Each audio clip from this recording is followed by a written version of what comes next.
ಒಡುಪನ್ನು ಕೇಳಿ ನೀವೆಲ್ಲರೂ ಅರೆತು ಶರಣರಾಗಬೇಕು, ಅರೆತು ಮಾನವರಾಗಬೇಡಿರಿ. ಏ ಶಂಭು, ಏ ಶಂಕರ, ಈ ಕಣ್ಣುಗಳು ಬಿಟ್ಟರೆ ಜನನ, ಅದೇ ಈ ಕಣ್ಣುಗಳು ಮುಚ್ಚಿದರೆ, ಈ ಕಣ್ಣುಗಳು ಮುಚ್ಚಿದರೆ ಮರಣ. ರೆಪ್ಪೆಗಳಾಡಿದರೆ ಜೀವನ, ರೆಪ್ಪೆಗಳಾಡಿದರೆ ಜೀವನ. ಇಂತಪ್ಪ ಈ ಜೀವನದಲ್ಲಿ ಹೊತ್ತು ಹೋಗುವ ಮುನ್ನ ಈ ನಮ್ಮ ಬೆನ್ನು ಬಾಗಿ ಕೋಲು ಹಿಡಿಯುವ ಮುನ್ನ ಮನೆಯಲ್ಲಿಗೆ ಶ್ರೀ ಗುರು ಶಂಭು, ಏ ಶಂಕರ, ಈ ಮಾನವನು ಈ ಭೂಮಿಯ ಮೇಲೆ ಹುಟ್ಟಬೇಕಾದರೆ, ಈ ಭೂಮಿಯ ಮೇಲೆ ಹುಟ್ಟಬೇಕಾದರೆ ಬರೇ ಬೆತ್ತಲೆ, ಹೋಗುವಾಗಲೂ ಬರೇ ಬೆತ್ತಲೆ. ಒಂದು ಕಾಯಕವನ್ನು ಮುಗಿಸಿಕೊಂಡು ಇದರ ವರ್ಷವನ್ನು ಹೇಳುವ ಸಕಲ ತತ್ವತ್ತ ಶರಣ ಮತ್ತು ಶರಣಿಯರೆಲ್ಲರೂ ಇತ್ತ ಕಡೆ ಬಹು ಶಾಂತಿಯಿಂದ ಕೇಳಬೇಕು. ಈ ಮಾನವನು ಈ ಭೂಮಿಯ ಮೇಲೆ ಹುಟ್ಟಬೇಕಾದರೆ ಅಂಡದ 21 ಲಕ್ಷ, ಪಿಂಡದ 21 ಲಕ್ಷ, ಜಲದ 21 ಲಕ್ಷ, ಉದ್ಭಿದ 21 ಲಕ್ಷ. ಅಂಡಜ ಎಂದರೆ ಕೋಳಿಯ ಮೊಟ್ಟೆಯಿಂದ ಹುಟ್ಟಿದಂತ 21 ಲಕ್ಷ ಜೀವರಾಶಿಗಳು. ಪಿಂಡಜ ಎಂದರೆ ಈ ತಾಯಿಯ ನೀರಿನಿಂದ ಹುಟ್ಟಿದಂತ 21 ಲಕ್ಷ ಜೀವರಾಶಿಗಳು. ಅದು ಉದ್ಭಿದ ಎಂದರೆ ಈ ಭೂಮಿಯಿಂದ ಹುಟ್ಟಿದಂತ 21 ಲಕ್ಷ ಜೀವರಾಶಿಗಳು, 21 ಲಕ್ಷ ಜೀವರಾಶಿಗಳು. ಇಂತಪ್ಪ ಈ ಜೀವನದಲ್ಲಿ, ಇಂತಪ್ಪ ಈ ಜೀವನದಲ್ಲಿ ಈ ಮಾನವನು ಇಂತಿ 84 ಲಕ್ಷ ಜೀವರಾಶಿ ಒಳಗೆ ಸಹಸ್ರ ವೇಳೆ ಸತ್ತು ಹುಟ್ಟಿ ಬಂದ ದುಃಖದಂತಿರಲಿ. ಮುಂದೆ ಈ ಮನುಷ್ಯನ ದೇಹವಿಡಿದು ಬಂದ ದುಃಖವಂತ ಹೇಳುವೆನು. ಅದೇನೆಂದರೆ ತಂದೆಯ ವಿಕಾರದ ದಶೆಯಿಂದ, ತಂದೆಯ ವಿಕಾರದ ದಶೆಯಿಂದ ಬಿಂದು ರೂಪವಾಗಿ ಈ ತಾಯಿಯ ಬಸಿರಿನಲ್ಲಿ ನಿಂತು 9 ತಿಂಗಳವರೆಗೆ ಅವಯಂಗಳಂಬಲಿದು, 9 ತಿಂಗಳವರೆಗೆ ಅವಯಂಗಳಂಬಲಿದು ಮಗು ಪಿಂಡವರ್ತನಾಗಿ ಆ ಕಳ್ಳನನ್ನು ಕಟ್ಟಿ ಸೆರೆಮನೆಯೋ ಕುಳ್ಳಿರಿಸಿದಂತೆ ಆ ಗರ್ಭವೆಂಬ ಸೆರೆಮನೆಯಲ್ಲಿ,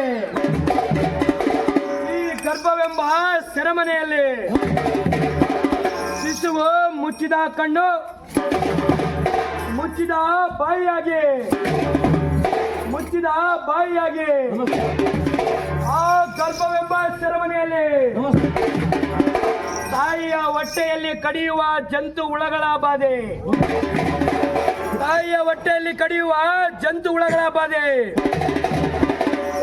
ತಾಯಿಯ ಹೊಟ್ಟೆಯಲ್ಲಿ ಸುಡುವ ಜಡಲಾಗ್ನೆಯ ಬಾಧೆ, ಇಂತಿ ಮೊದಲಾದ ಅನಂತ ಕೋಟಿ ಬಾಧೆಗಳಿಂದ ನಂದು, ಇಂತಿ ಮೊದಲಾದ ಅನಂತ ಕೋಟಿ ಬಾಧೆಗಳಿಂದ ನಂದು ಬಡು ದುಃಖವಂಪಟ್ಟು, ಬಡು ದುಃಖವಂಪಟ್ಟು.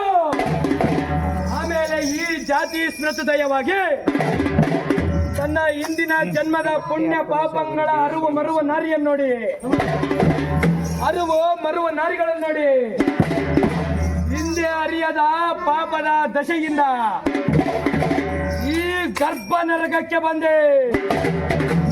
ಇನ್ನು ಮುಂದೆ ಏನೆಂದು ತನ್ನೊಳಗೆ ತಾನೇ ಚಿಂತಿಸಿ, ತನ್ನೊಳಗೆ ತಾನೇ ಚಿಂತಿಸಿ ಸಕಲರಿಗೂ ಈ ಪರಮೇಶ್ವರನ ಕರ್ತನು ಸರ್ವರಿಗೊಬ್ಬ ಪಾಶಾಂಗಳ ಶೇಷಿಸುವಾತನೆಂದು ತಿಳಿದು, ಸರ್ವರಿಗೊಬ್ಬ ಪಾಶಾಂಗಳ ಶೇಷಿಸುವಾತನೆಂದು ತಿಳಿದು ಅಯ್ಯೋ ಶಿವ ಶಿವ ಶಿವ ಶಿವ ಎಂದು ಶಿವನಿಗೆ ಮರೆಯಿಟ್ಟು ಶಿವ ಪೂಜೆ ಮಾಡುವ ಸಮಯದಲ್ಲಿ ಅತ್ಯಂತ ಕೋಟಿ ಸಿಡಿಲು ಬಡದಂತೆ ವಿಷ್ಣು ಪ್ರಸೂತಿ ಗಾಳಿ ಬೀಸಲು ಇದನ್ನು ಕಂಡು ಆ ತಾಯಿಯು ನಮ್ಮನ್ನು ಈ ಭೂಮಿಗೆ ತರಬೇಕಾದರೆ 10 ಅವತಾರಗಳಲ್ಲಿ ನೋವು ಬರುತ್ತವೆ. 10 ಅವತಾರಗಳಲ್ಲಿ ನೋವು ಬರುತ್ತವೆ. ಆ ನೋವುಗಳನ್ನೆಲ್ಲ ಸಹಿಸಿಕೊಂಡು ಬಹಳ ದುಃಖಪಟ್ಟು ನಾನು ಹೊತ್ತಿರುವ ಪಿಂಡದ ನೋವನ್ನು ಸಹಿಸಲಾರದೆ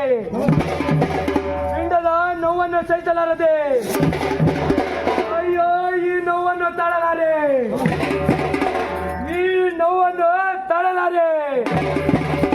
ಅಮ್ಮ ಎಂದು ಚಿಟ್ಟನೆ ತೀರುತ್ತಾಳೆ.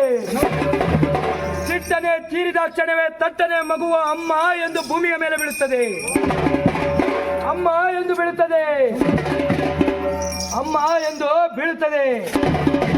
ಅಪ್ಪ ಎಂದು ಬೀಳುವುದಿಲ್ಲ. ಅಮ್ಮ ಎಂದರೆ ಸಾಕ್ಷಾತ್ ಜಗನ್ಮಾತೆ ಸ್ವರೂಪ. ಮೊದಲಾದ ಅನಂತ ಕೋಟಿ ಬಾಧೆಗಳಿಂದ ನೊಂದು ಪಡು ದುಃಖವಂಪಟ್ಟು ಈ ಜಾತಿ ಸ್ಮೃತುದಯವಾಗಿ ತನ್ನ ಮಲ ಮೂತ್ರಗಳಲ್ಲಿ ತಾನೇ ಹೊರಳಾಡಿ ಬತ್ತಲದಿ ಉಳುವಿನಿ ಯೋನಿ ಎಂಬ ಸೂಕ್ಷ್ಮ ದ್ವಾರದಿಂದ ಹೊರಬಂದು ಹುಟ್ಟಿದಲ್ಲಿ ತನ್ನ ಮಲ ಮೂತ್ರಗಳಲ್ಲಿ ತಾನೇ ಹೊರಳಾಡಿ ಈ ಬಾಲ್ಯ ಜೀವನದ ಸುಖ ದುಃಖಗಳನ್ನೆಲ್ಲ ಅನುಭವಿಸಿ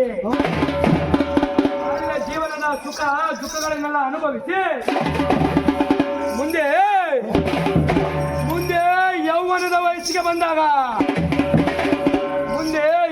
ವಯಸ್ಸಿಗೆ ಬಂದಾಗ ಕಾಮ ಕ್ರೋಧದಿಂದ ಕರಗಿ ಮದ ಮತ್ಸರವು ಮತಿಗೆಟ್ಟು ಈಳಿಕಾರರ ದಶೆಯಿಂದ ಈ ಜಲಮರವು ನಿಸ್ತಾರವಾದಂತೆ ಈ ಜಲಮರವು ನಿಸ್ತಾರವಾದಂತೆ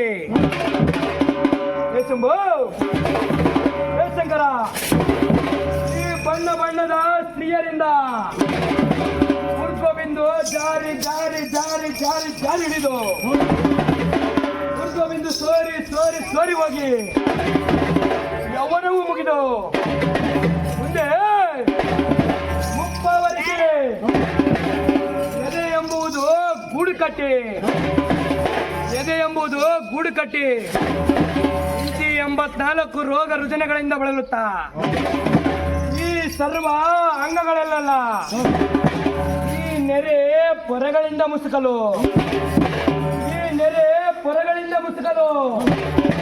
ಮುಂದೆ ಈ ದೇಹವು ಕೆಟ್ಟು ನಷ್ಟವಾಯಿತು ದೇವ.